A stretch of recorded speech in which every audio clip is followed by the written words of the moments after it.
Hello everybody, how is it going today? And welcome back to another 10-minute daily update. My name is Phil. I've been in the crypto game for over 9 years now, and I've finally taken a small step back from day trading, more so focusing on the bigger picture and the investing and the macro side because I now manage a fairly large portfolio.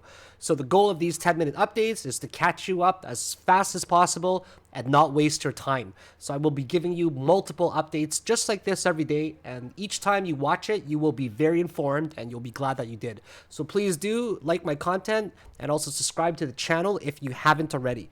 So there's two main ways that I gauge if the market is very bullish today or if it's bearish today or if it's neutral. And the first way is a look at my portfolio, of course. If there's a massive dip in my portfolio, it's usually going to show an overall bearish altcoin market for that particular day. Another way that I can gauge if the market is fairly bearish is the custom advanced volatility and range scanner that I've built. So what this does is it has 4 different columns. And if it lights up green in the 5-minute chart here, it means that any coin lit up green will have moved more than 8% in the past 2 hours. The second column in the 15-minute will light up green if it has moved over 15% in the past 6 hours. The third column, the 1 hour, will light up green if it has moved more than 20% in 24 hours. And the fourth column is one of my favorites because it uses the chandelier exit indicator. And let me show you how that works here. So the chandelier exit indicator is a volatility based indicator. So right here, you're going to see a green line. So what this fourth column looks for is actually a range scanner that looks for support. So it scans, if you take a look here, you can see on the settings that, oops, let me just double check this. Okay, it scans for over a period of 4 days on a 4-hour time frame, and it looks for a support within 5%. So what that means is it must be ranging over 4 days, first of all. Okay, so just as an example right here, it has to be ranging over 4 days. It has a blue line to tell us where it has started. So in this particular case, 4 days is this blue line. So it must range over 4 days and it must be within 5%. I also have a dashboard here that shows me exactly if it's going to light up green. So what this column does is it actually looks for support. It means that it has been trending over 4 days near the chandelier exit indicator within 5%. So it means that it's coming close to a possible bounce. Now, if you take a look at the majority of them right now, some of them are positive, some of them are negative. The negative ones refers to that it has actually moved in a bearish way. And you're seeing the majority of them all red across the board. Every single one, majority of them are red, much more red than green. And because you're not seeing a lot of these green coins lit up right now, in fact, you're only seeing a few today that's volatile, it means that the entire market is not in a bullish sentiment in any way right now.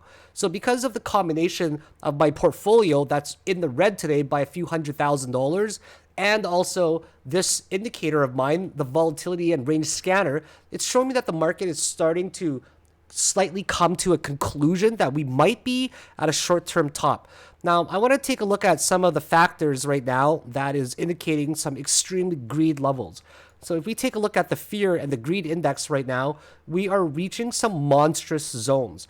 If I only take a look at, for example, 70 to 80, what we're seeing is this, okay? Every time, so actually I'll go to 80 and 90 as well. Actually, 70 to 80 first. So every time we reach these greedy regions, we end up getting a slight correction of possible dips. We end up correcting about 20% or even more. So we get up here, then the greed is right around this level of 70 to 80, and then we get a dip.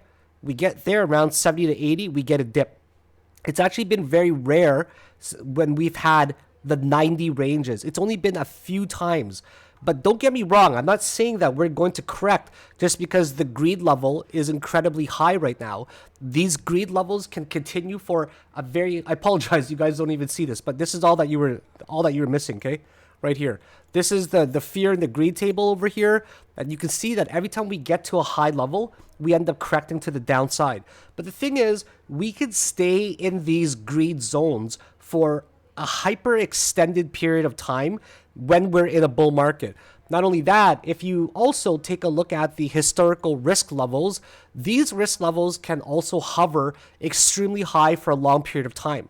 What I generally advise is to combine the historical risk levels with the greed levels. For example, if you're seeing any risk that's above 70, 80, and 90, those are generally the zones where you're going to eventually get a correction after an extended period of time of rallying.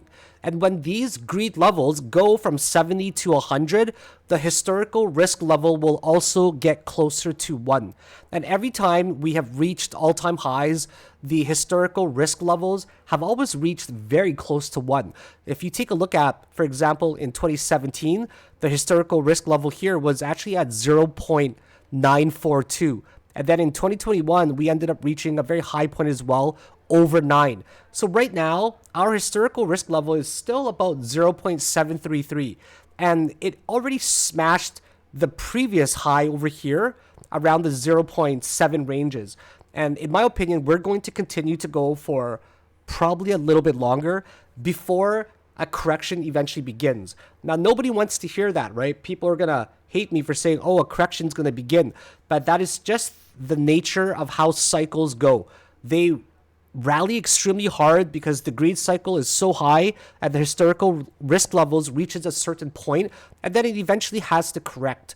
It's always happened based off of history. It's never not happened before. So if you believe that we're going to keep continuing for a long period of time, that might not exactly occur. And if you believe that, right, it might affect your strategies. Now, there's multiple strategies that you can assume when it comes to trading crypto, especially for a long-term investment strategy.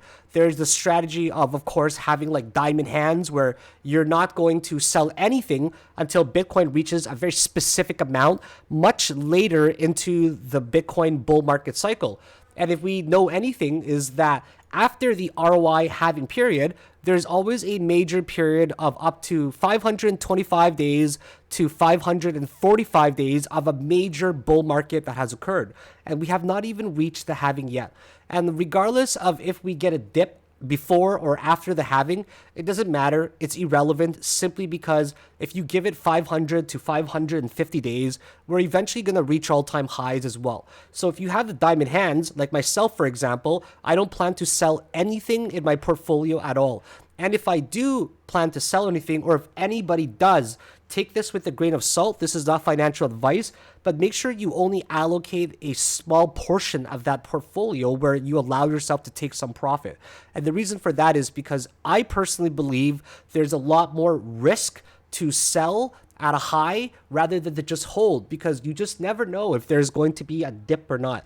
The majority of people believe that they can maximize, minimize, and sell near a top and buy back cheaper. But what ends up happening in a bull market is we just keep hyper extending for a long period of time, especially when the greed is so high and the historical risk level is so high. We can see this frenzy phase of it going parabolic for a really short period of time, but during that short period of, for example, 3 to 4 weeks, it could rally and double in price, and then you're going to be forced to buy back into strength, which is not ideal. So yes, you might be able to employ a strategy where you can allocate a specific amount of your percentage to possibly sell some near a possible top when you believe it is there, and try to buy back a little bit lower, because you're going to feel a lot better knowing that you kept the majority of your holdings long term, because there's less to manage.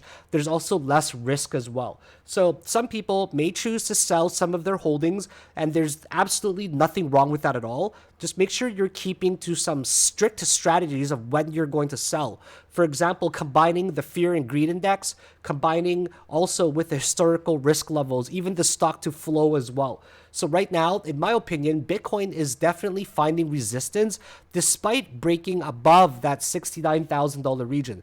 If we take a look quickly at the market caps here for Total 1, which is the entire crypto market cap, we can see just very recently, actually, in the past, since today, we've dropped a significant 3% already in market cap, which is pretty big in my opinion.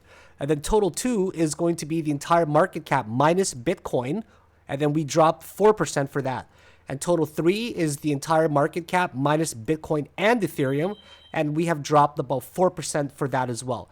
And Bitcoin's dominance is slowly just hovering around this 53.5 to 54%. So Bitcoin's dominance is not losing any ground quite yet. So just to summarize everything, we got a small dip today in the market. My portfolio is suffering. Not many coins are showing up right now in the coin markets or in the coin scanner that's showing me what's volatile. In fact, most coins are very bearish and in the red and negative, as you can see here. We're losing market cap as well, and we've dropped between 3 to 4% total in the market today. So today is not the ideal day to trade. Bitcoin is definitely finding some resistance, and so is this market. And that is it, guys. Thank you very much for watching your 10-minute daily update for crypto.